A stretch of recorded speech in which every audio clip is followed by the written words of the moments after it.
Good evening, everyone. Croeso, welcome. Nos dar, a very warm welcome to this evening's talk.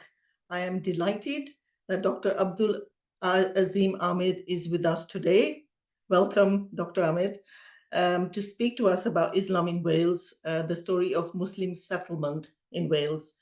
My name is Parminder Dillon, and I am the project leader of the Welsh Asian Heritage Project, which is a community engagement project of the Royal Commission on the Ancient and Historical Monuments of Wales. The Welsh Asian Heritage Project is a community-led project and is funded by the Anti-Racist Wales programme. We have two aims: to celebrate and archive the stories of Welsh Asian communities, especially the experiences of Ugandan Asians, including those who were accommodated at the camp in Tonfennau in North Wales when expelled from Uganda in 1972. We are also recording important places of cultural, religious, and historical significance to the Asian communities and capturing the stories of people who inspired these. So welcome to our fourth talk in our current series. Our monthly seminars provide a platform for wider debate around equality, migration, resilience, identity, culture, and heritage. And I hope everyone here today will take an active part. Before we start, just a couple of organizational points. We will promptly finish at 6:30. You're all welcome to ask questions after the talk. Please write your questions in the Q&A function and not in the chat. We will be using the chat to post additional information for you. Tell us your name, and if you would like to be on camera, please indicate by raising the virtual hand, and we will try and make this possible. This evening's talk is being recorded and will be available on the YouTube and on our other platforms. So now to the talk that you are all eagerly waiting for, and it is my great pleasure to welcome Dr. Abdul-Azim Ahmed, who will present the findings from the Islam in Wales research. The project explores the historic connections between Wales and Islam, the migration of Muslims from across the globe to Wales, and the experiences of settlement and establishing communities from before the Second World War onwards. The research project drew on archival, newspaper, oral history, and much more, which Dr. Ahmed will tell us about. Just a little bit about Dr. Ahmed. Dr. Abdul-Azim Ahmed is a lecturer in British Muslim Studies, including at Cardiff University, and is the Deputy Director of the Centre for the Study of Islam in the UK. He is of Bangladeshi heritage and was born in Cardiff. Dr. Ahmed will speak about the project and as well as the future plans for the project. I am also delighted to say that his book, The Contemporary British Mosques, was published in April 2024 and is now available, and we're going to drop the information in the chat. So Dr. Ahmed, over to you. Thank you very much, Parminder, for that introduction. I'm really pleased to be joining everyone today. So first things first, let's see if I can share the screen and we can get started with my PowerPoint. Bear with me just one moment. Now, hopefully, all things going well, you should be able to see that. Yes, we can. Yes. Great stuff. So thank you. I'm going to begin and I'm going to jump straight into it because I have a lot of ground to cover, and there's a generous amount of time allocated for this talk, but at the same time, it's still going to be a challenge for me. I'm going to start with a visit I made to Western Cemetery in Cardiff, which has a Muslim section. It's in Ely. It's a significant site. It's where every Muslim has been buried, who's been buried in Cardiff since 1936 onwards. And I visited September last year on the hunt for a particularly historic gravesite. I'll talk about that later on in the talk. And I've been to this particular cemetery several times before. I've buried friends there. I've buried family members. I've been present and visited with friends who've had to bury loved ones, fathers, mothers, siblings. So it's a place that I'm familiar with in one sense. But often when you visit and you go for a burial, you are with the family, you are with friends. You might even take part in physically burying the body, carrying from the hearse to the gravesite, and certainly helping place the soil on top of the body as is being buried. And this is a kind of common practice in Muslim burials. And then you'll depart, and there's a somber occasion. You don't really look around. At least I never have. But on this occasion, September last year, I'm kind of tracing backwards. I find even some graves recently buried of family members, of friends, and I kind of work backwards chronologically, going from 2010, 2020 to the early 2000s to the 90s, and even further back, because the grave I'm looking for would be from 1940. And I stumble onto the earliest section of the gravesite of the cemetery, where the first Muslims who were using the site were buried. And I had this really strange experience because there are several graves which I recognize the names, where I recognize the names. And it's individuals that I've been reading about, either in archives or I've been hearing about through oral history interviews. It's people whose lives I've been kind of tracing and tracking and putting into a chronology. And I got to know them quite intimately.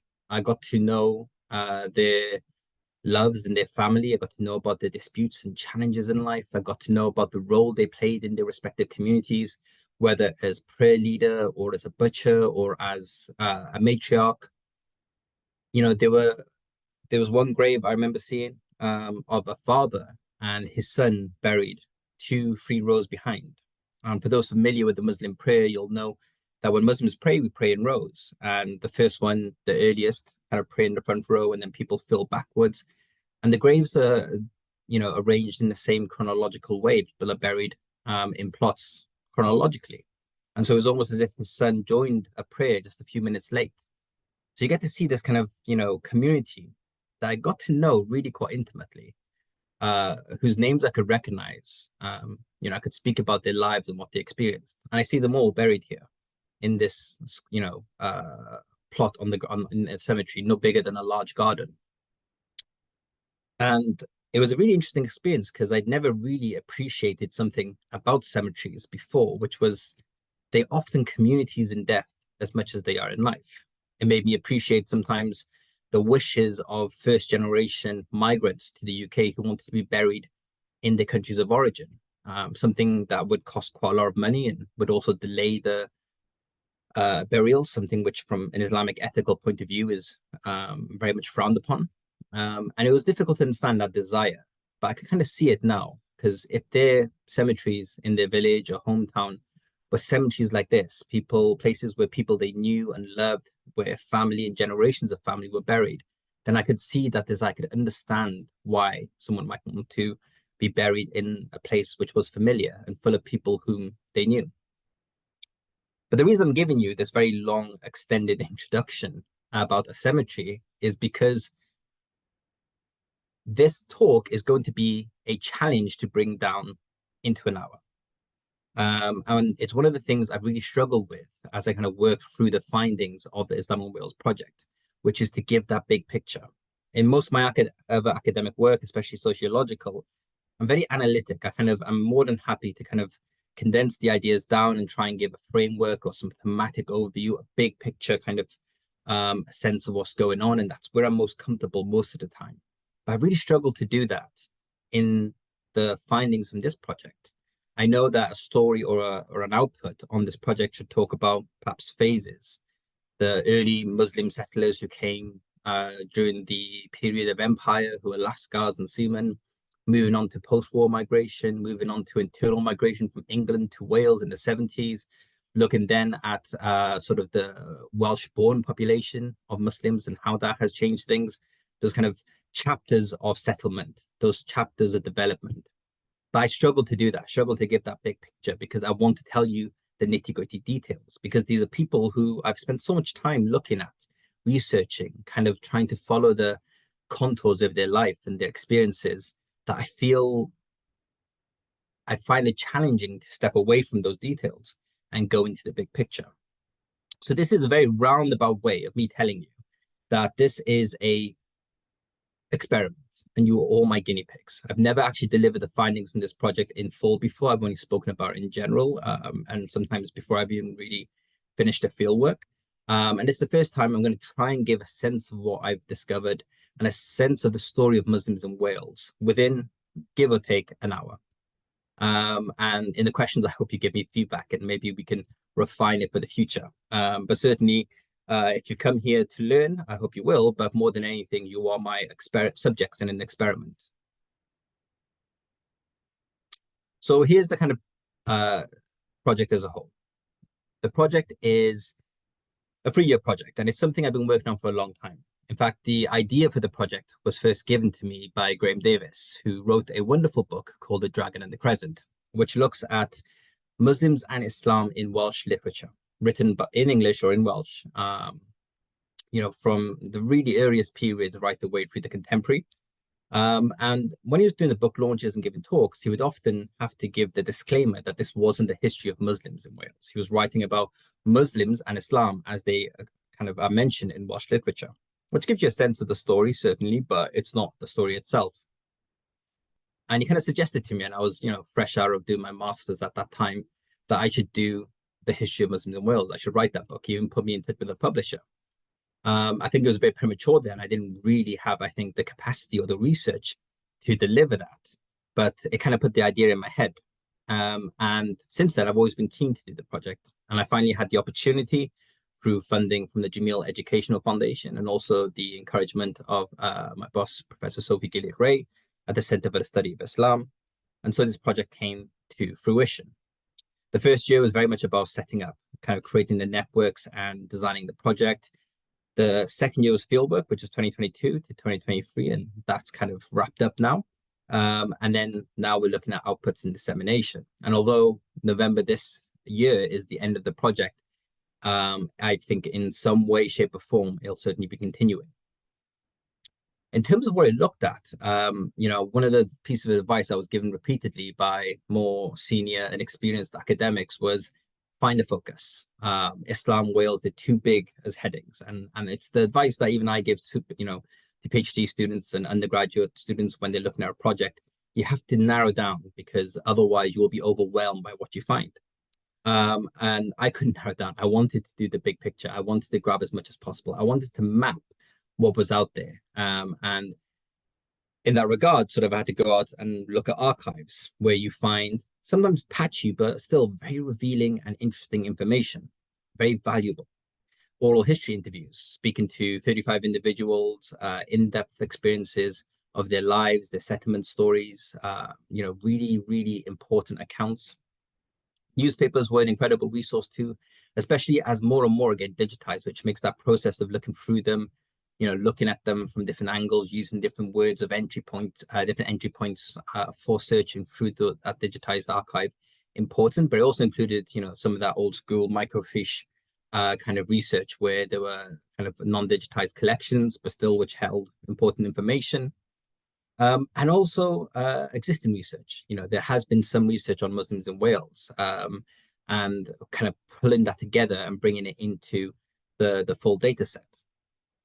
I had support from some incredible PhD students and master students, and even an undergraduate student, kind of took on different aspects of the project. So I mentioned them here because I'm very grateful to them. Sam Bartlett, who spent some time doing all history interviews for me. Bryony Wilcock, who did a whole range of research from newspapers right the way through to archives, and also listening to existing oral history interviews from other archives, doing summaries of them, as well as 2 MA history placements from the School of History, Archaeology and Religion, who did some wonderful work focusing down, in one case, on the Muslim kind of experience in Swansea, and in another looking at a particular event that took place in 1909. I'm going to breeze past a few of these slides. This one might be interesting just to know the numbers of Muslims. So 2001 census, about 20,000, 2011, about 45, and the most recent census gives us a figure of just under 70,000 Muslims. This is, the kind of full picture of Muslim settlement in terms of quantity, but often is worth keeping in mind how much that is dwarfed by numbers of Muslims in England. One borough of London would have more than the entire population of Muslims in Wales. And we only make up in Wales 0.02% of the England and Wales population. So it's a very small number of Muslims in Wales, but in a way that gave me the capacity to really trace and follow some aspects of that story in a way that would be much more challenging at a kind of England level comparatively. But at the same time, even though it's a small population, it's got a very deep lineage, and it's one of the oldest Muslim communities in the UK. These are some pretty slides, but I'm not going to talk to them too much, other than to say that there is a presence of Muslims historically across Wales. Naturally, much of that population, if we're looking at it in terms of, again, demographics, is South Wales centered. It's very urban, but not exclusively. And especially the historical picture gives us a sense of Muslims across the full breadth of Wales. But I want to move straight on to an image. And this image is what I'm going to leave on screen for a brief second or two. On the left is a picture submitted to a photo competition, which was run as kind of launch for the project. We asked people to submit photographs, whether professional photographers or using your smartphone, in terms of on the theme of Islam in Wales.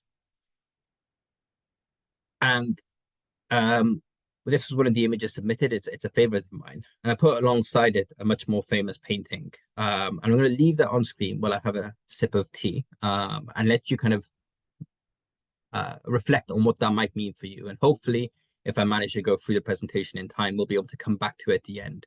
And I'll speak to why I put this at the beginning of the slide.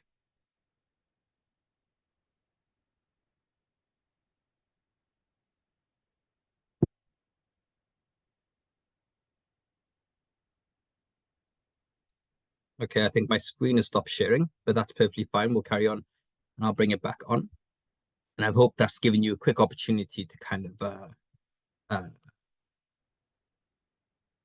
reflect on what that might mean. And I hope you'll remember it when we come back to it in about 45 minutes time. So hopefully we're back on and I'll carry on. If there's any problems, just do tell me as I go through the presentation. So I'm going to genuinely start with a sense of beginnings and generally try and give that full picture in the next 45 minutes or so. And a really helpful starting point is King Offa. In fact, lots of histories of Muslims in the UK begin with King Offa because it's a wonderful starting point. It's one of the earliest archaeological records linking some form of contact between the British Isles, if I can use that term, and with the wider Muslim world, if I can use that term. King Offa was an Anglo-Saxon king. He was 8th century, and he's most famous, well, he's famous for a few things, but he's famous for building an earthwork between England and Wales, Offa's Dyke. You can still see parts of it. Many people do the walk, which you can do from North to South Wales. And this is important because it kind of maps the boundary between England and Wales today. Not exactly, but it's the contemporary boundary is almost certainly a legacy of Offa's Dyke.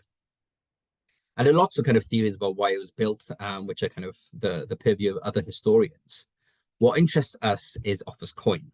So archaeologists find this very interesting coin minted by King Offa. On one side, it says Offa Rex, but around the edges and on the reverse, as you can see, are Arabic inscriptions.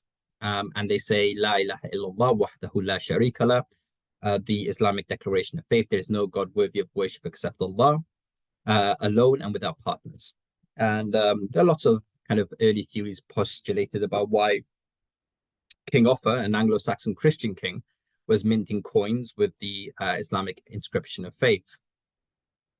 One theory is he was a crypto-Muslim. This appeared in some mainly Muslim publications, but anyone who knows anything about coins, especially the way they were used, they were a means of mass communication. It's not a really good approach to be a crypto-Muslim to start minting the Islamic declaration of faith on coins. My personal favorite theory, which is probably almost certainly untrue, is that it was a passive-aggressive way of protesting a papal tax. So he was paying tax to the Pope while also, putting the Islamic Declaration of Faith on the coins. I'm sure the Pope didn't mind. Gold is gold, and also is a very expensive way of doing a passive-aggressive gesture. But who knows? That's possibly where the kind of stereotype of British passive-aggressiveness came from. Maybe King Arthur started it all. Much more likely is it was an imitation of Abbasid coins, of an Abbasid dinar in circulation around the same time. And the Abbasid dinar was well known for its consistency, and so King Arthur was sort of imitating it without much awareness of what the inscriptions and design meant.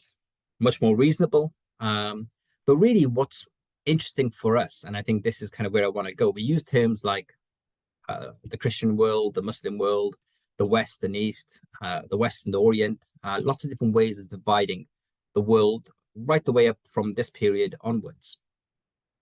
But sometimes it misses an underlying paradigm that was kind of present. What an Abbasid caliph did in Baghdad, minting coins with this design, has some relevance to what an Anglo-Saxon king, ruler was doing in Britain in the equivalent time period. They're not completely separate worlds. They give us a sense of this underlying connection. And it's really built on by Graham Davis. He writes about two things, particularly around the Crusades. So he writes how, on one hand, this very important document written by Gerald of Wales, his journey through Wales, was a result of, it was a recruitment drive. The kind of journey itself was driven by a recruitment drive for the Crusades. Wales never did really fully participate in the Crusades in the same way as England.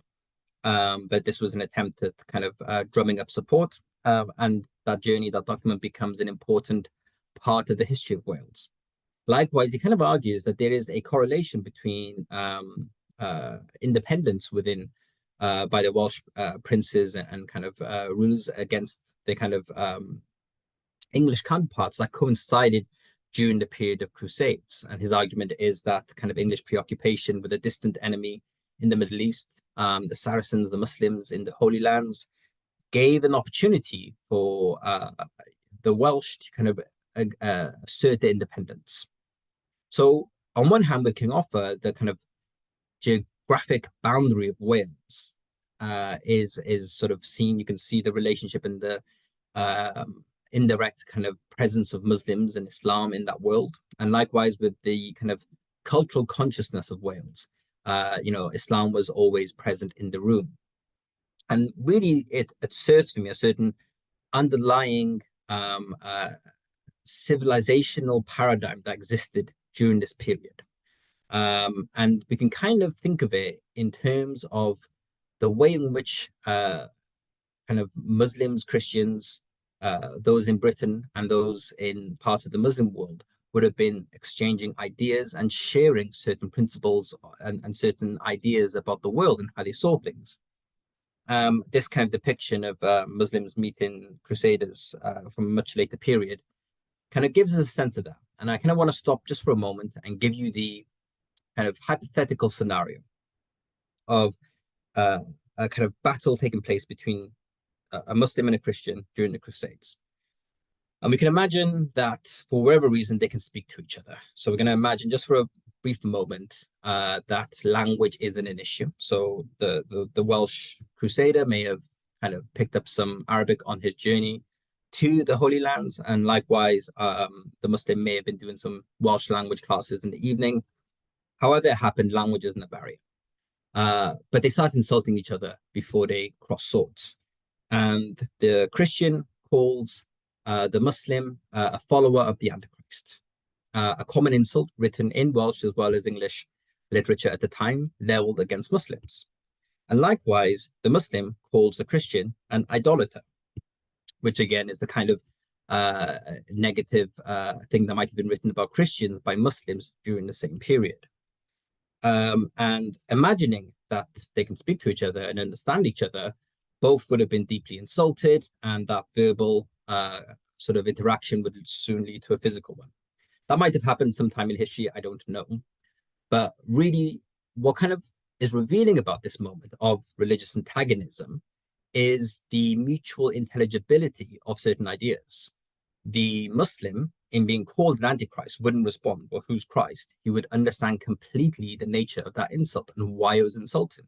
And likewise, the Christian, in being called an idolater by the Muslim, will completely understand why that's meant to be insulting. They existed within a shared paradigm and view of the world, which didn't mean they were necessarily kind of exemplars of interfaith and commonality. It doesn't mean there weren't disagreements, sometimes, violent ones. But it does tell us something about the nature of the world during this period. They're not as divided and separate as we might have imagined. There was interaction, there was engagement, there was competition, there was warfare, but they existed in a very similar or really closely entwined geographic but also cultural space. I'm going to skip through these slides, although some of this does relate to some work I've done with the Royal Commission for Ancient and Historical Monuments around a certain mystery of a kind of Quranic manuscript, but we can skip through these because I don't think I'll be able to cover everything in here. But one day I will give the full version. I'll briefly mention, in many histories of Muslims in Wales, there's a mention of Neath Abbey being built by a Muslim called Lalis. Unfortunately, this is almost certainly untrue. It came from a very well-known individual, Iolo Morgannwg, and although it's been repeated, and I think I've written about it in the past myself as well, in those kind of broad histories of Muslim Welsh connection, it's almost certainly untrue and a bit of a fabrication. But we can kind of move then past the period of the Crusades into the Elizabethan era.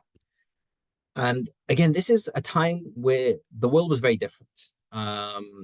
Britain was somewhat isolated, especially from the rest of Catholic Europe. And the Ottomans at the time, as well as the nearest kind of European superpower, were certainly ascendant. And the power relations were not too familiar to what we might be familiar with today. There's lots been written about the kind of relationship and links between Elizabethan England and the broader Muslim world. I forget the name of the author, but The Orient Isle is a great book that explores some of these links. But kind of in this context, if you can think of Britain as a bit of a, state or country in the periphery with a much larger Muslim presence coming from the Ottomans, we get a sense of some of the interactions that were taking place during this era. A little piece of trivia, but also I think quite indicative, is that Lundy Island was occupied by North African pirates for 5 years at a stretch in the 17th century. And so the kind of image I want you to have is a Welshman or a woman standing somewhere around the Gower, looking south, and perhaps they have really good eyesight. And they would be able to see these Muslim pirates from North Africa. And they're really, really good eyesight. They might even been able to have see the Ottoman flag, the closest that kind of military forces ever raised the Ottoman flag to Britain. The Isle of Lundy is in the Bristol Channel, so it is not too far south of the Welsh coast. And this kind of era of pirates and plunder, they raised lots of stories of Muslim pirates capturing slaves from Penarth and Sully. Never been able to find any actual historical records saying that was the case, but you will find in the Victorian period mention of that being the case. So I've not ever been sure if that's rooted in fact or more of a kind of myth and kind of fear of that taking place. But we do find a story from 1671 of perhaps one of the earliest individuals recorded to have become Muslim from Wales. The story is written up here if you want to read it. It's a very brief excerpt. But effectively, some pirates from Algiers were captured. On the ship was found a Welshman who had become renegado, which is an older term for becoming Muslim. And when he kind of tried to pretend he hadn't converted to Islam, they'd done a search. I think it's a fair assumption to say this was checking whether or not he was circumcised. And upon finding he was hanged from the yardarm. I think it's likely that he was sort of equally found guilty of piracy as much as becoming Muslim. But often these things were a bit more interconnected at the period, especially with the term like renegado. going to move past a lot of this, and we're going to head straight into the era of empire. And it's an idea I want to just place in your minds, which I think is a really interesting one. And I can't remember who originally said this, but it was quoted by the very famously Welsh Lloyd George, the very famously Welsh Prime Minister, that it's too often forgotten that we, the British Empire, are the greatest Mohammedan power in the world. And this is because Muslims constituted one of the most significant populations that Britain ruled over during the period of empire. And, there's been, I think, a decent attempt by historians to try and reintroduce the significance of empire into the story of Britain. I think there's a, very valid criticism that empire is very easily forgotten. And just as it would be strange to sort of imagine, that the Roman Empire, became such a large empire without consequence to the rest of the world. In the same way, the British Empire, as one of the largest empire in history, had an impact not only on the rest of the world, but Britain and indeed Wales. There's an interesting part of this as well. And Graham Davis makes this interesting observation that Wales had a bit of an outdated role in the creation of Israel through Lloyd George in particular. And so the kind of recognition of a sort of direct relationship between Wales, the broader Muslim world, contemporary affairs and history, which I think Graham makes a very strong case for, which is kind of part of the reason why it is important to be able to grapple with history, and especially for Muslims to be able to know their own history in Wales. I'm running past a lot of these very quickly when I could spend hours on them, only because I am trying to give that sense of the findings of this project. But one of the first kind of sustained moments of contact between the Welsh and between the Muslim world was through missionaries, Welsh missionaries. There's a lot that can be said and written about here. I think it introduces a whole world of kind of interaction and engagement, the kind of flow of ideas, in both directions, really. Not just in terms of the historical world and the period of empire, but even the relationship between kind of movements for independence that emerged in, at the time, colonies of Britain, and also the kind of move towards independence and calls for independence that emerged in Wales. But we're going to slip past that. We're going to mention briefly, I think, one interesting link, which is between Shah Jalal Mosque, a mosque predominantly run by Sylheti Muslims, and how it was at one point the Calvinist Methodist headquarters, which had a mission in Sylhet at the time. We can look at Powers Castle, and this was kind of brought to attention in William Dalrymple's book, I think it was Anarchy, which looks at the East India Company. And he, highlights something which is, I think, really remarkable. That Powers Castle, which is in the middle of Wales, I stopped there once on the way back to Cardiff after having climbed Snowdon, completely by accident, and discovered this incredible collection. Because Powers Castle holds, according to Dalrymple, the largest collection of Mughal artifacts outside of Delhi. So not outside of India, but outside of Delhi. I mean, that is an incredible kind of fact that really does highlight how much was extracted from India during the period of empire. But it also starts telling us some of the complex histories. To what extent, for example, the Powers Castle, which I don't think I mentioned, sorry, it's the stately home of the Clive of Indias, who had a career both in the East India Company and then the Raj. The family had a very big role to play in the kind of presence of the British in India. But it kind of gives us a sense of some of the complexity of that history. To what extent was Clive Welsh? Someone kind of pushed that away, but at the same time, if he has something that he would call home in Wales, to me, that kind of makes a case for introducing it into the project findings, especially because, when we're looking at the story of Muslim settlement, there are lots of ways to say, well, Muslims aren't Welsh. I think it brings us a challenge to understand how kind of extractive this was. And if I had time, I would have placed the Clives of India alongside David Price, who was the son of a Welsh bishop, who, like the Clives, was an Indian an officer in the East India Company, but who had a very different relationship to India than the Clives did. we can look at this incredible historical artifact in Pentre, which is just north of Cardiff. I think that's right. I went to visit it again about 7 or 8 months ago. It's the captured flag of the Mahdi in Sudan, won at the Battle of Toski in the last decade of the 1800s, the Victorian period. It's sort of, to me, it was kind of an incredible way linking up the sort of story of empire to the story of Wales. And so kind of in this era, I think really we can see these kind of trophies of war, trophies of conquest, which also kind of set the broader scene we're looking at, which is to recognize that from that period, from the first Elizabethan era, where Muslims were certainly a power ascendant, the power dynamics have changed completely. I'm going to run past these slides only because I want to get onto the story of Muslim settlement in Wales, including some of the first Muslims. But there are really interesting ways in which Welsh is compared to sometimes Arabic, sometimes positively, sometimes negatively. Some earlier attempts at translating parts of the Quran published in Welsh newsletters and newspapers as early as the 1870s.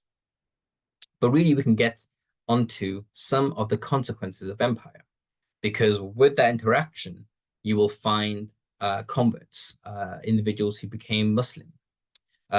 Jamie Gillam's written really extensively about Lord Stanley, the third Baron of Alderley. And he's a lovely character and story within that wider narrative, predominantly because, he was a very private individual about his conversion to Islam. He was a baron, one of the first Muslim members of the House of Lords. He had stately homes on the Welsh Marches, but also in Anglesey in North Wales.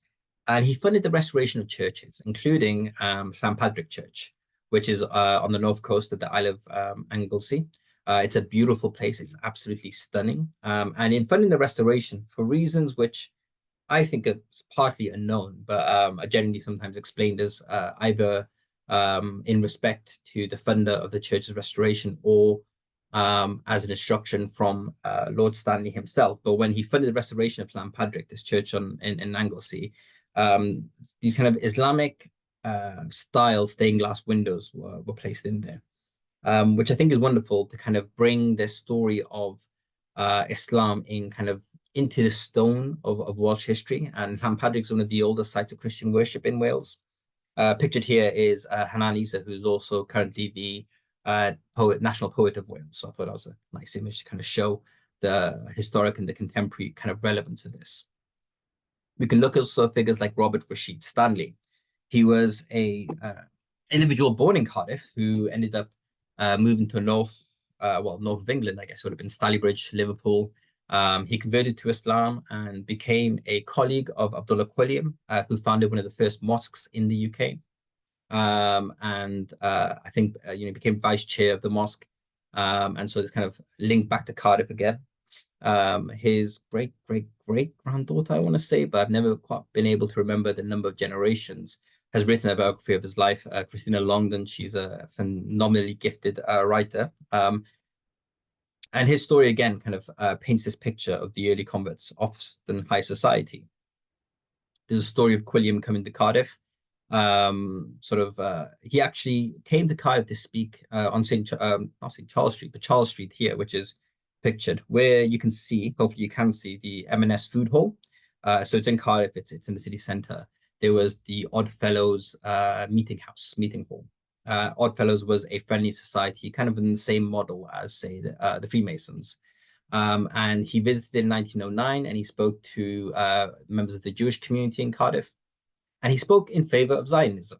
And he claimed to have done so on the behest of the Ottoman Sultan. This is something that really could have only happened in 1909. That history is obviously means, those same positions wouldn't be held today. But it's quite interesting in that he was, he gave a very long talk reproduced in The Crescent, which is the newsletter published from Liverpool, in favor of Zionism, in favor of Jewish migration to the Middle East, and kind of linking it back to the Ottoman sort of attitude in sort of accepting members of, individuals expelled from the Iberian Peninsula during the Reconquista. it was a really interesting, I think, moment of interfaith encounter. And it kind of, again, sets this picture of a world that was very different. 1909, the Ottomans were still present. Britain was still an ascendant empire. The kind of geopolitical world, and it's not that long ago. 1909, is not that long ago, was completely different. And we can get on to figures like Umar Rees-Franklin, Sir Umar Rees-Franklin. I loved this story when I discovered it. And again, I could speak at such great length at this particular individual, but realizing I will have about 20 minutes left and I haven't really got on to the substance of what I want to talk about. But he was an early convert. He was a Welsh aristocrat. He became head of the British Muslim Society in 1936. The article which talks about him assuming leadership discusses his Welsh heritage, and also makes again this little interesting comparison between him going on the pilgrimage and supposedly from hearing Arabic he'll feel at home, since Arabic and Welsh sound so similar. Some pictures of him from his career. He was very active in the Walking Mosque, which was outside London. And this particular story is, again, one that I think is really valuable, the story of Khadija Amelia Baksh. I've written about it briefly in a blog, and the Royal Commission for Ancient and Historical Monuments really helped me. Suzanne Fielding helped me find this grave and get in touch with the chapel. But this is the earliest Muslim grave I could find in Wales, from 1890. I used to know the date. Oh, there we go, 1891. It's in St. Clears, Bethlehem Chapel, just west of Carmarthen. Khadija was a working class girl, really. She ended up in London. She met an Indian Muslim lawyer, and very sadly died from a suspected brain aneurysm at a very young age, brought back to her family chapel and buried there under her Muslim name, Amelia Khadija Baksh. I met her indirect descendant who had done some work in collecting, that's the family Bible you can see on the right. And she only lives a few miles away from where Khadija is buried today. And she also managed to collect Khadija's marriage certificate, which is signed by Abdullah Quilliam, and also her death certificate. But I want to move now to Cardiff, which is where the substance of the Muslim story of settlement to Wales begins, for lots of different reasons. And the earliest example of organized Muslim presence in Cardiff is from 1892, I think it was. It's in my notes, but I can't see my notes. I'm going from memory, but it was 1890s. And there's a report of a Muslim procession going through the docks. So this is over 130 years ago. And the article kind of describes it as a New Year procession. It describes the individuals who are taking part, about 200 Muslim seamen from Barry as well as Cardiff. They kind of march through the streets, then being stopped by some unruly mobs. The article talks very negatively about those who stopped this procession. There's a bit of interaction, there's a bit of violence, but it continues on its way. And the next day, there's cartoons published in the Western Mail, this very bigoted and very Orientalist depiction of ecstatic Muslims, kind of wild and crazed, wanted a Mohammedan temple for a new religious sect at Cardiff. It took me a bit of working out, but I was a bit confused, if I'm honest, when it was describing the activities. I was talking about carrying a temple through the procession. It spoke about it being a New Year celebration, but it wasn't something I recognized, even historically. But kind of doing a bit of working out on the dates and paying attention to the details that were provided, this would have actually been an Ashura procession. So something that today we'd recognize as a distinctly Shia practice. It's commemorating the passing and the martyrdom of Hussein, radiallahu anhu, the grandson of the Prophet. It's a date kind of recognized by Sunnis, but it isn't commemorated in the same way as it is by Shias. But actually, I was thinking 200 gathered together would be a surprising number, for this point in history. And I think actually this was a representation of a more old world practice of Islam. The Ottomans, for example, did have state kind of sponsored Ashura processions. And I think those boundaries between practice, which are a bit more delineated today, were more porous in the period of time we're looking at.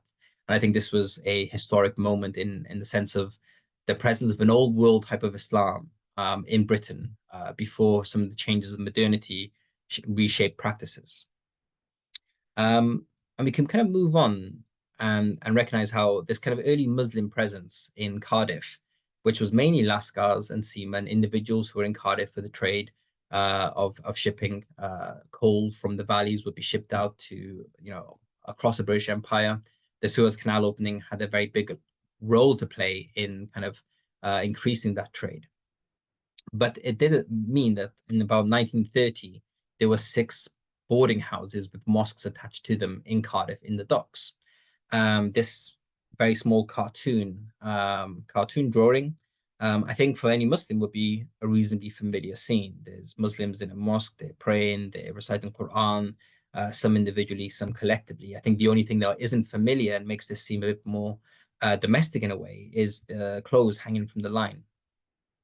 But this was really the situation of the early Muslim presence in Cardiff. It was, organized around boarding houses.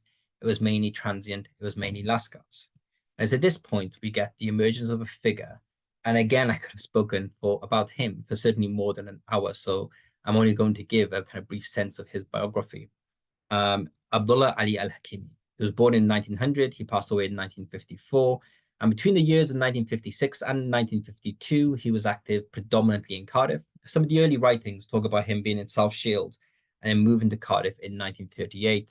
My own assessment is that actually he split his time equitably between them to begin with, between 1936 and 1938, before choosing Cardiff to be his base subsequently. He's someone who I think has a really important role, maybe underappreciated role in terms of Muslims in Wales. I think he should be much more well known amongst Muslims because of how significant he was. I think he also plays an important role in the development of Muslim institutions in the UK, and an underappreciated one again. And I think also internationally, there's probably more that can be said about him and more that can be studied because he did play an important role internationally. He was a disciple of Sheikh Ahmed al-Alawi, a North African sheikh who passed away in 1934. And this kind of brings us back to where I started, which is the Cardiff Muslim Cemetery. This was established in 1936. He was the one who negotiated it. And every single Muslim who's been buried in Cardiff since 1936, owes it to al-Hakimi for having established this particular gravesite. I think now we're looking at maybe 5 or 10 more years of use of Western Cemetery for the Muslim community until a new site has to be found. And, that's already underway, those discussions, but it's an incredible legacy to leave for this individual. But when he arrives, he has ambitions to open a mosque. And he speaks about it, comparing it to the Grand Mosque of Paris, which is a stunning building, as pictured here. It was the inaugural prayer of the Grand Mosque of Paris was led by Sheikh Ahmed al-Alawi. So this is the kind of model that al-Hakimi has for building a mosque. It's this kind of ambition that drives him. But he arrives in the UK in 1936, quite an outsider. He's Yemeni in terms of his origin, although being a disciple of a North African sheikh. And his kind of stated mission is to revitalize the practice of Islam amongst the Yemeni, but also seafaring population in port cities. And it's quite interesting to think, how does he manage to achieve this in quite a short period? Because he does very successfully embed himself as a religious leader in these communities. And then one of the ways he does this is he starts with public processions. This is one procession from 1937, Cardiff. Individuals, in fact, the wives of sailors are going to formally accept Islam. I think this is one of the ways in which he provides a service. He establishes a cemetery, but he also formally brings the wives of sailors, Muslims, into the faith and kind of cements their religious identity. But by giving them this kind of opportunity to publicly profess their faith, I think he also helps kind of form a meaningful community where previously that sort of consciousness and public idea of a community maybe wasn't present. And he really is relentless in organizing and establishing these sort of public processions and moments of worship. On one occasion, I mean, he's doing them every few months, but on one occasion in 1937, he leads a procession and prayer in Cardiff on the 21st of February, 1937. That's Eid al-Adha. And then he jumps on a train, and the next day he's leading the procession in South Shields on the 22nd of February. I mean, that is not a journey I'd want to do with contemporary transport, whether it's driving or train. I don't even think I could make it. But he managed to do it in 1937. I don't know if that actually means that the trains were better back then. It might very well have been the case. But also it shows some of his relentless energy. On the right, you can see him as a young man, pictured in South Shields. On the left is the picture in Cardiff.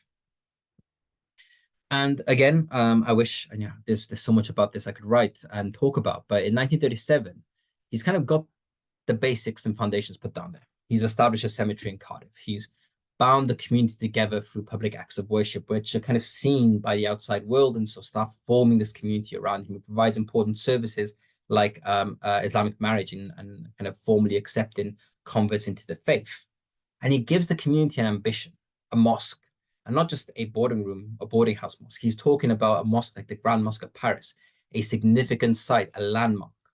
But he recognizes, he's not going to be able to establish this through the efforts of the local population alone. He needs funds.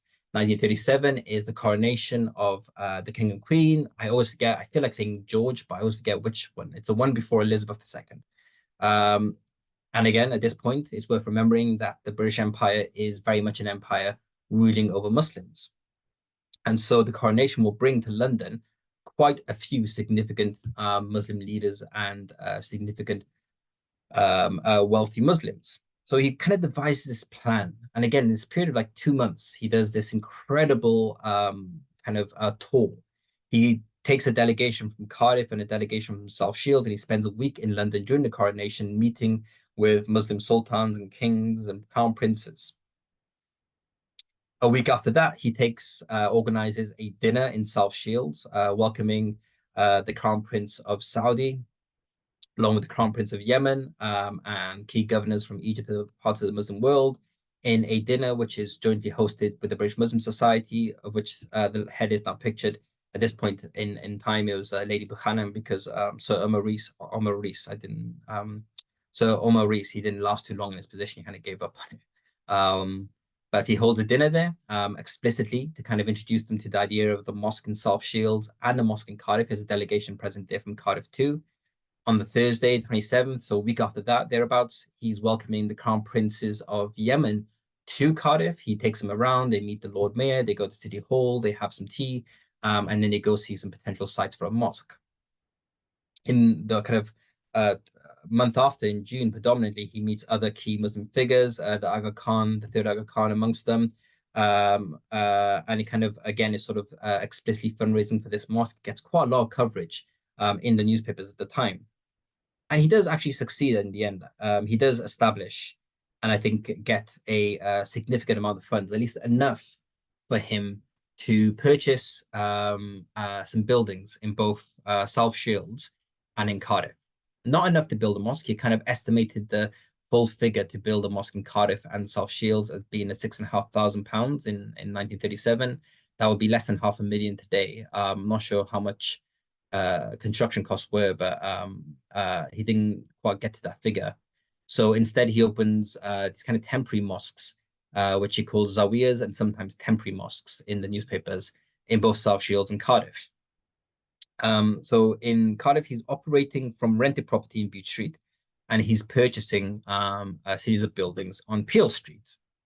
But by the end of 1937, he kind of goes through some personal heartbreak. He had managed to open a cemetery in South Shields like he did in Cardiff. And the first person he buries there is his wife and his child. First people, I should say. Maryam Abdullah and Rafi Abdullah. There's a kind of context and a story to this as well. But I think the heartbreak and the loss of this particular experience is partly why he does, I think, settle in Cardiff more full time. The kind of period now is then sort of leading up to the war. I'm going to kind of briefly run through this, only to say that it's in 1941. He does spend some time in Cardiff, but in 1941, the Bute Street Zawiya is bombed. And there's been a bit of debate, I think, in those who've looked at this particular moment in history, about whether it was Peel Street or Bute Street which was bombed, because both properties were owned by the Muslims at the time, and both seem to have been used as a site of worship. I'm going to stake my reputation and claim that it was indeed Bute Street. I have evidence and like a whole detective story behind why, but that's probably for another day. But in 1943, Hakimi actually returns to Yemen. I think he'd spent, I'm not sure entirely when, he was definitely in Cardiff up to 1942. So at some point between 1942 and June 1943, he leaves to Yemen. And at that point, Peel Street's rebuilt and reopened. And some of the money comes from the British government, who want to definitely be seen as, accommodating to their Muslim subjects because of the Muslim involvement in the war effort. You can see here Peel Street before the redevelopment, particularly pay attention to the houses on the right, on the picture on the left, and then this is after the redevelopment. These pictures from the opening in 1943, they're on the Imperial War Museum, and I've seen them shared and repeated a lot. Those who are familiar with Cardiff will recognize St. Mary's Church there. And no matter how much I try and like look at pictures and kind of orientate myself, I just can't seem to place myself in how Bute Street would have looked in this period of time. I had a massive regeneration in the 70s, and the whole kind of architecture and the layout of the streets is completely different. But what you see is mainly a facade. And I mean that literally rather than a sort of metaphor. The front of the building is this stunning kind of North African inspired sort of design, but behind it were Taran huts. So you can see it on the right. This isn't the Taran hut, which would have been behind a wall, but this is an example of Taran huts, effectively sheds. They were a building construction used during the war, which was cheap and effective. But that was what was taking place. That was what was behind the facade. Now, after the war, Hakim returns. And this period of his career, I think, is the most interesting. He becomes more politically active on an international stage, becomes part of the Free Yemen movement, starts publishing an Arabic newsletter from the mosque in Cardiff, which is called Mudo'r Islam, one which is, has reminders to go and pray your tarawih, as well as articles about the importance of, attending your Friday prayers and spiritual edification, covers some of the events of Mudo'r Islam, reminds the individuals of the library and reading room, which is in the mosque, but also talks about politics in the international stage, and in particular is critical of the Imam of Yemen, the King of Yemen, for some very repressive policies that Al-Hakimi was disturbed by during his time there during the war. And for reasons which I am yet to have a firm opinion on. Part of it could be tribal, part of it could be personal, part of it was theological, part of it was certainly around sort of, authority and leadership. Some of it was certainly around thing as well, sort of ethnicity and changes. But also because of positions in relation to the Imam, whether you were loyalist or revolutionary, there was a significant dispute within the early Muslim community at the time. One judge describes it as proponents of the Blue Book and the Red Book. And this was effectively between Al-Hakimi and his deputy. Al-Hakimi kind of comes through it, still having control of the mosque. And in 1947, it's redeveloped and rebuilt. I think the Taran hut remains. If you see on the bottom of the picture, the Taran hut, I think, is still there. But a more permanent structure is built, which you can see here. And it's a stunning building. And it was demolished in 1988, because effectively needed quite a lot of work. I think everyone involved regrets that decision because it was a wonderful piece of history. And from this kind of new site, Al-Hakimi is doing quite some impressive organizing. Amongst them is a conference, the All World Muslim Conference in 1949. And he, in this kind of conference, I kind of imagined when I first read about it that this was, maybe not as big as was presented. But the more I look into it, it was certainly an international affair. He had delegates from different parts of the world actually in attendance. Whereas previously I presumed there was more about kind of unity locally, but actually had delegates from sort of Turkey, I think Nigeria as well, and further afield. Some pictures from the conference. He ends his career in 1952, I think somewhat exhausted by the level of dispute and conflict he was having locally. This was something that had escalated to involving the British security and intelligence services as well as the Yemeni. I think it became quite bitter at times. And he returns to Yemen and he passes away in 1954. And his family members do sometimes think he was poisoned because of his opposition to the Imam, which eventually he was disposed of as well. There's a nice article in As-Salam which mentions some of the achievements he had. And this nameplate was gifted to me about 2 years ago. I'm very grateful for it. And Peter Forward, who's pictured here, kind of refurbished and cleaned it up for me as well and attached it to a wooden plate. But this is the nameplate of Al-Hakimi. I'm kind of coming up to 6 o'clock, and I think I'm maybe about a third of the way through my presentation. So I'm going to give you the horrible experience of having to see the slides without me having to explain them. There are other figures in this story. Olive Salaman is one. Sheikh Saeed Ismail is another. I'm going to point towards the work of Guy Bowman and the Indian contingent, who were Muslim soldiers from the Punjab stationed across the UK, but including in Wales. I'm going to tell you as well to look up the biography of Sheikh Abdul Hamid on the Welsh Dictionary of Biography. He was an individual. It was his grave I was in pursuit of in Western Cemetery. And he is someone who founded the Welsh Muslim Society, the first Muslim organization which explicitly bounded itself in terms of Wales. And there's some phenomenal reasons, I think, sorry, not phenomenal, but interesting reasons why he was one of the first to do that. He held Eid prayers in North Wales with the Crown Prince of Persia in attendance. And he even hosted the Indian contingent, which kind of brings two aspects of the story together. These pictures from Ruth, from the Real History Club, are incredible. They kind of show the visit that took place, organized by Abdul Hamid. And you can see members of the Indian contingent, Abdul Hamid in the back there with the turban and the black shalwar. And the thing that kind of brings them all together is this is the opening of Peel Street Mosque, 1943 opening. On the front row, if you look carefully, you can see members of the Indian contingent in their very distinctive uniforms. This is on the picture on the left.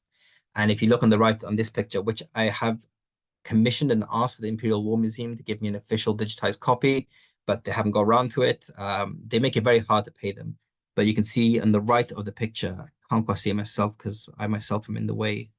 Yeah, you can see right on the right-hand side, far right, with the turban, there's Abdul Hamid. So you kind of have different parts of the story all being brought together in Cardiff in 1943.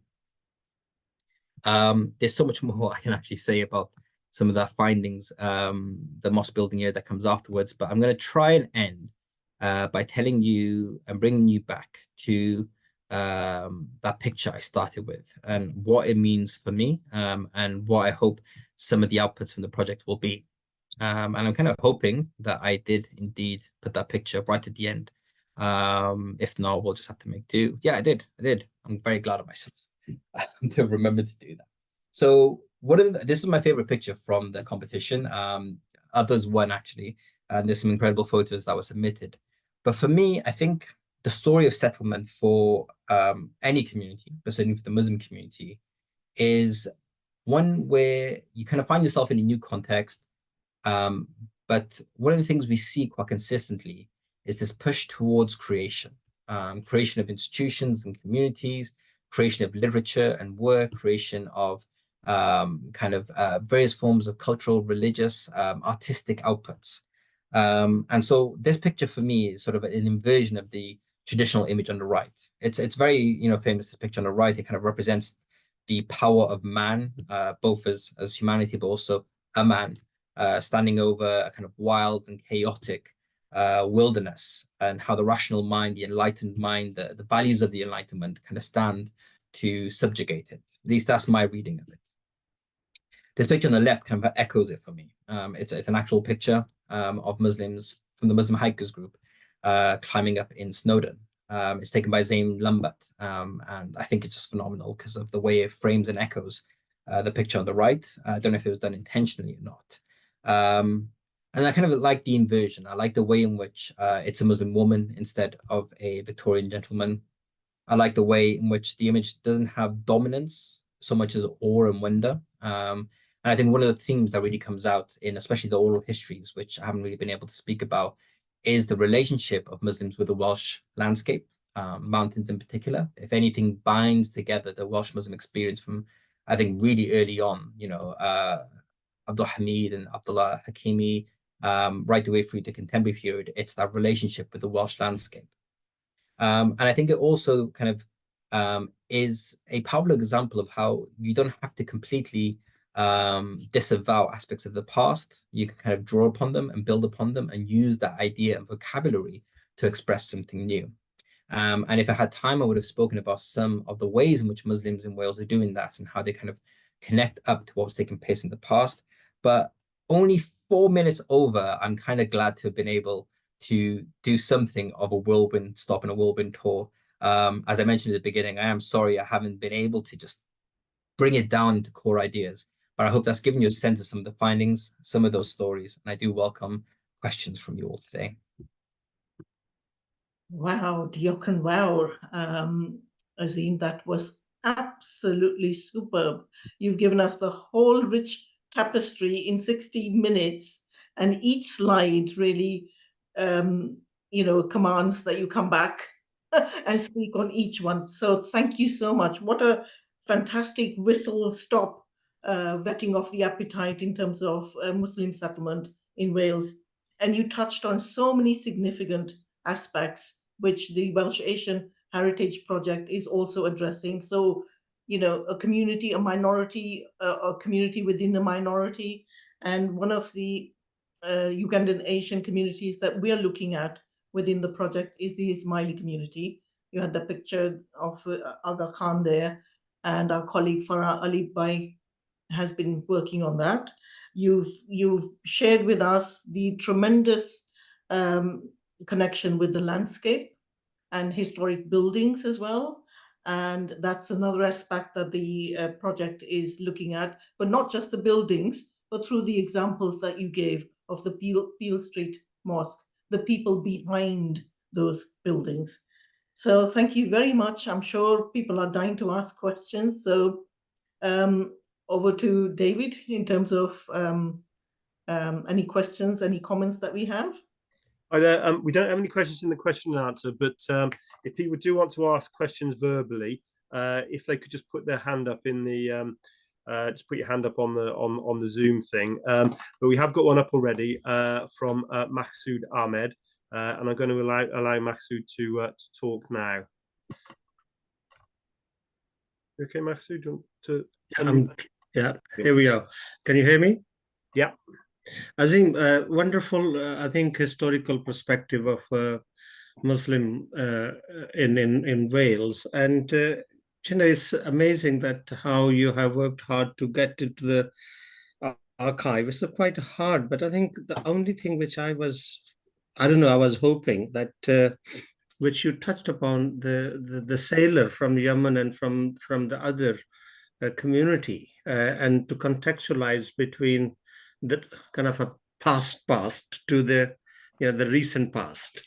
But again, I think it's worthy of congratulation, and it will be fascinating to see how the other project which Parminder just mentioned to link it within.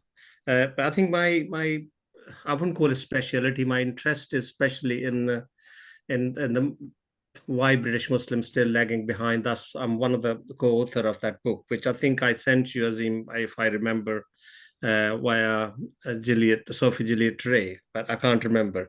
So issue would be that how it is kind of impacting the British Muslim, or the Welsh Muslims are impacting the life of the Wales, and politically as well as in the capacity of participation in the economic as well. Thank you very much for that question. I appreciate the feedback as well, because I still haven't worked out how to answer and present much of those kind of links and details, and it's useful for me to take away and think about it. Well, I think I'll answer in terms of the more contemporary period, which itself is worthy, I think, of quite a lot of kind of elaboration. But I do think from 2000 onwards, we see a distinctly Welsh Muslim civil space emerging, civil society space. And I think many Muslims, kind of drawing on some of the themes I'm talking about, they utilize the context and the heritage of Wales in order to produce something new. So what we're seeing is, the beginning of literature in the Welsh language produced by Muslims. We're beginning to see an identification of Muslims with the idea of an independent Wales. We're beginning to see, and we still do see, a reasonably robust presence of Muslims in devolved politics. I think a lot of this emerges from a context in Wales, which has had a non-conformist religious heritage, in which Islam can simply be seen as another form of non-conformism. Many different Welsh writers would sometimes describe Islam as Christian heresy. And that's a really insightful perspective because, from the other side of the perspective, Muslim scholars would often describe Islam as Christian Reformation.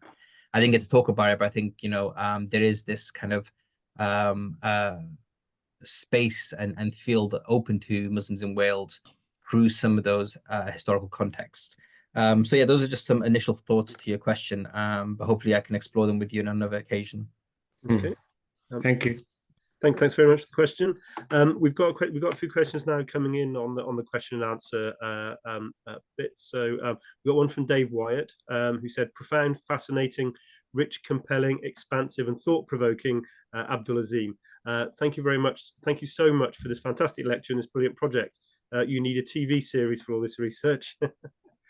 But he'd love to hear more about how you engage community participants and oral histories in co-creating this wonderful research. He then says, "P.S. Would you come to the Kaya Centre in Ely, Caerau, to give a talk? The Western Cemetery Ely connection is so important to the Muslim community in Cardiff." I should mention Dave is a colleague, a friend, a supporter, a mentor. So his, strong superlative and wonderful sort of kind of commendations are very much appreciated. Without his guidance and help in kind of structuring the project, I don't think I would have got half as far. Definitely will take that on, and I think it's also a wonderful link to remind me of actually between Ely Cemetery and the Kaya Centre. I hadn't actually put that together, but of course they're very close to each other. So yeah, absolutely. Thank you for the opportunity, and let's talk about giving another version of this talk at Kaya Centre. Good. We've got a question from Ravi, who said, "Will any of Dr. Ahmed's research findings be incorporated into the school's educational curriculums in Wales?" Some of that's kind of happening, so I'm experimenting with it. Some history teachers have taken parts of the findings to do kind of construct school assemblies that can be delivered. We have kind of been in touch with some RE as well as history teachers to look at how we can adapt the findings. I think there's a lot that can be done there, and I really, really do want that to be a big impact of an output of this kind of project. I think for Welsh Muslims themselves, this history is their story. I think is very meaningful and valuable to them. But I think also this isn't just about a minority community in Wales. It's also the story of Wales, and it helps us understand how contemporary Wales is the way it is. And so I think it has a very justified place in the curriculum, for the curriculum for Wales. So yes is the answer. We're kind of looking at that. I think it's going to be a challenge trying to get that done in the next 6 months, which is why I'm very keen that there's some follow-up on this project where we can start developing material to be delivered in schools, where I think it's, hopefully got quite a few ways it can be applied. There's a second curriculum-related question as well. And the comment is, "Dr. Azim, thank you very much for a very interesting presentation. It would be great to create a timeline of Muslim migration to Wales, highlighting the prominent individuals as part of Cynefin." So Cynefin is part of the curriculum, isn't it? It's Yeah. the idea of belonging and yeah. Okay, I'll take that away, and if you can contact me afterwards as well, we can have a chat about how I can design it in a way which is as useful as possible if this is something you're particularly familiar with. There is a timeline I have in a spreadsheet, and I think it's something as well which I kind of done when I was trying to find the short version of the story. But I think definitely we can, and I think I'd be interested in seeing if we can create something that's both can be printed out as a poster, put on an exhibition, but also maybe interactive and online, and kind of ties in, things which kind of bring them to life. So thank you for the suggestion. I will definitely be taking that away. Okay. And then somebody has also asked, did you get into any families whose ancestors fought in the First and Second World War? Yeah, quite a few. Trying to pull their stories out now in my mind. You might have noticed I didn't really get onto the oral histories in the presentation. I think it's going to pay me for a long time how much I couldn't cover, but I'll find a way to do this in an hour. So yeah, some of them are very interesting. There was one family I spoke to and interviewed who, and again, I have to thank Guy Bowman for this, because he gave me the kind of pushed me in the direction, because he found the reference to a Muslim who was a prisoner of war during the Second World War. And it took me a bit of digging and a bit of Facebook stalking, and I found the family and the great grandkids. I had no idea, none at all. So I got to speak to them. There were others whose family served in the Merchant Navy. There were some whose family also served in World War One. And this was sometimes when there was, so they're first generation migrants, but their family had fought in World War One for the British in India as part of the Indian Army. And so the different parts of that story are definitely fascinating. I think the thing I took away was I kind of had to, even for myself, kind of reimagine what it meant to be British. I think that meant something very different during the period of empire than we imagine today. And I think it was both at home and for, in Britain, as it was for subjects of the empire. And I think there's some things we've lost in this kind of post-war era, where there's this reimagined story of the nation of kind of what it means to be British. And it's not to kind of glorify empire or say things were rosy, but I think things were lost in a sense of who we are as a people, as Britain, as what it means to be part of Wales, what it means to be part of Britain. And yeah, these are things I'd like to explore more, because I think the one thing I'll just close on that question is there are lots of reasons why Muslims and their ancestors fought in the First and Second World War, but quite often what was interesting, it wasn't always in terms of sometimes it seemed like the most natural thing to do, because they themselves saw themselves as part of the British Empire. And this was an imperial world at this time. And I think that brings up interesting questions for today and belonging and the nation state. We've got a further comment on the educational side, actually, was just a comment from Nashima to say that she's happy to have a chat with Dr. Azim to connect with him for education colleagues. If you don't know Nashima, we can put you in, give you contact details for that. And then from Jan, thanks for this excellent overview of Welsh Muslim history, delivered with infectious passion and enthusiasm. Does Wales differ from other parts of the UK in the way that Islam and Muslim people were treated through the ages? Yes, in parts, but not necessarily in a good way. I think there is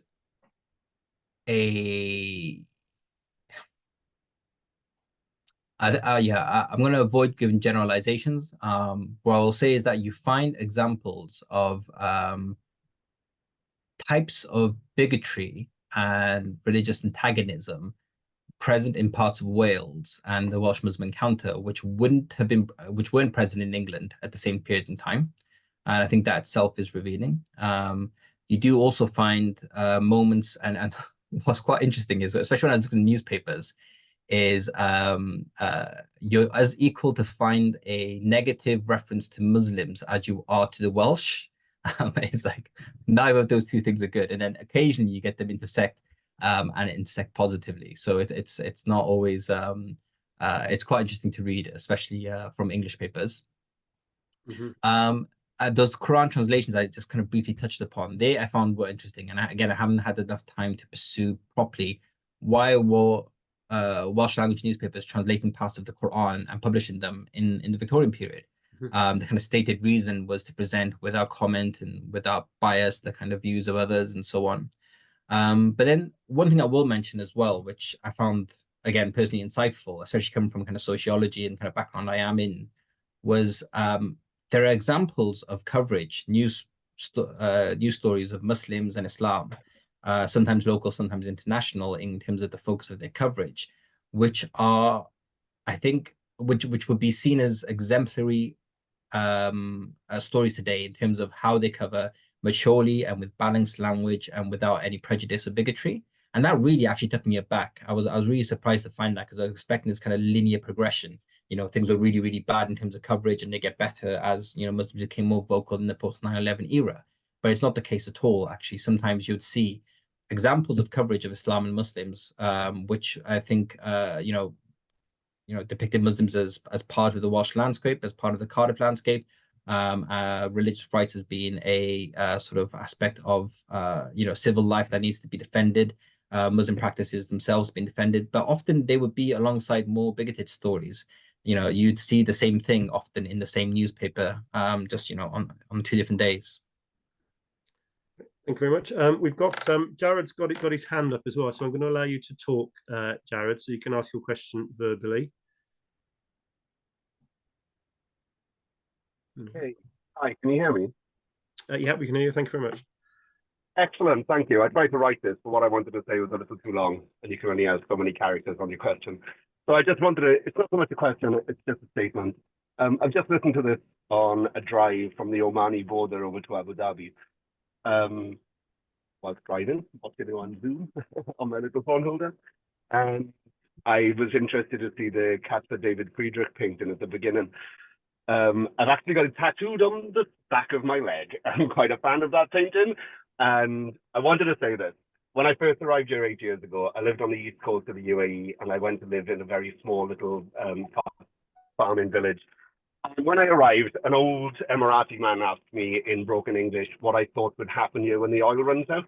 And I just arrived. The environment was very alien to me, and I didn't really know what to make of his question, and I didn't know what kind of answer to give him. And 8 years later, I've come to the conclusion that those small farming villages on the east coast, they are growing with the development of oil, and probably with the decline of the industry, they'll return to being small rural villages again. And I liked what was said about the connection between sort of the landscape of the Middle East and its prevalence in the mind of Islam, and how Wales' landscape plays so much in its era, and our connection to Wales in the Welsh diaspora. Great. Not a question, it was a statement, but thank you very much for giving me the time to say it. Thanks very much, Jared. Thank you, Jared. I don't know, you want to come back at all then, there, Azim, or? No, I think those are very important reflection on the importance of landscape, and thank you for sharing that, Jared. Thank you. Mm-hmm. I'm going to sort of close the questions now, but there's two more left to ask. One is around Islamic women and the history of that, because we've obviously a lot of the research has been focusing on men. So are other sort of women's history coming through your project? To a certain extent, not until you get to the post-war period.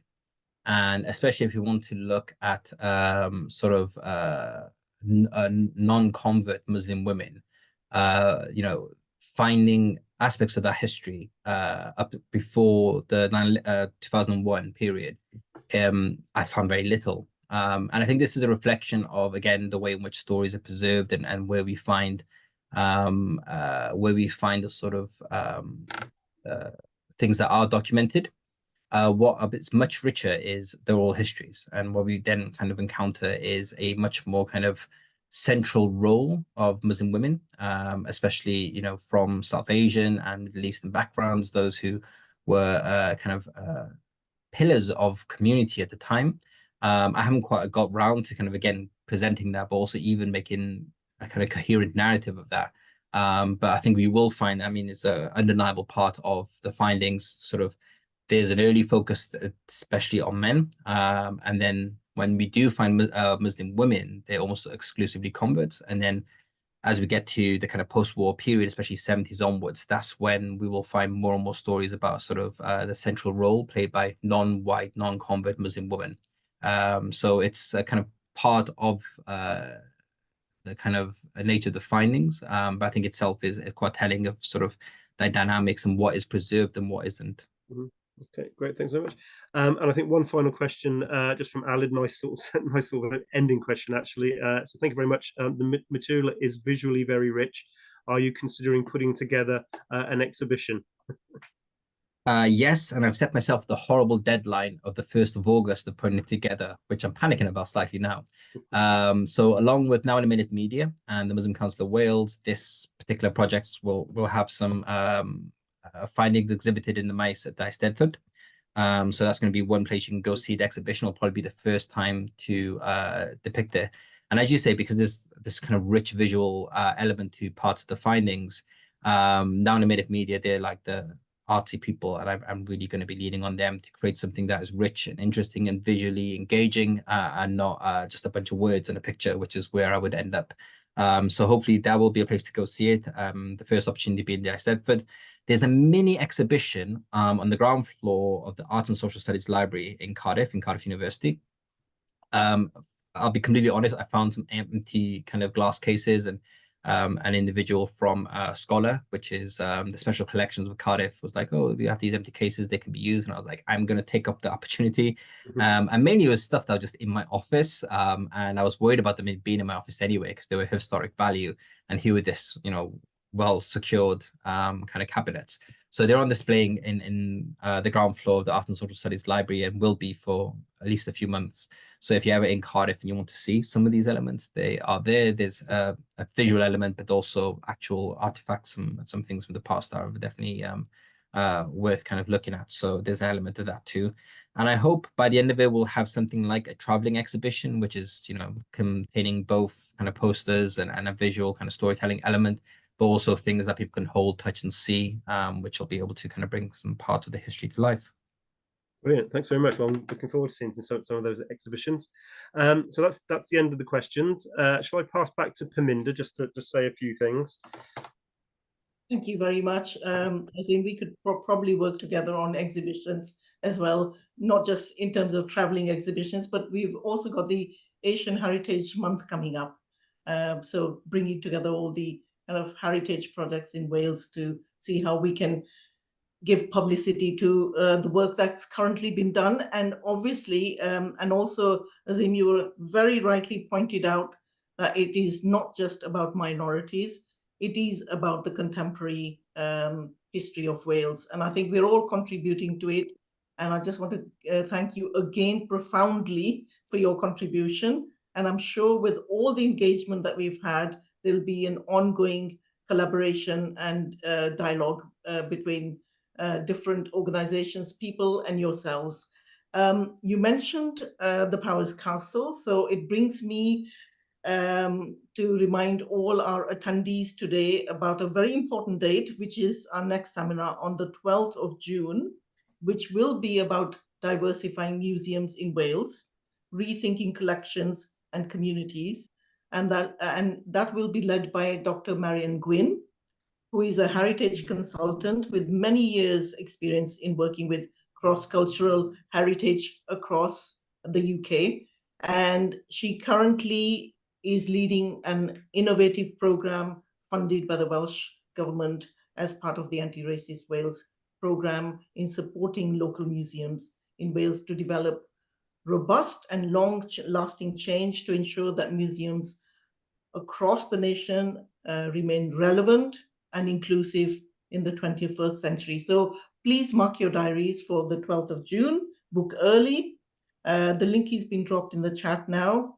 And can I just say thank you very much for attending and for all your contributions. And I would like to hand over to my colleague David for a few last words. Diolch Perminder. Wel, I gloi, hoffwn ddiolch yn fawr I chi am ymuno â ni heno, I staff o Comisiwn am drefnu, ac yn olaf, diolch yn fawr iawn I chi, Azim, am sgwrs ddiddorol iawn. Thank you all for joining us tonight, and thanks to all the Commission staff who have been involved with the arrangements, and of course to Azim for such a fascinating talk. Nos da. Thank you very much. Diolch yn fawr.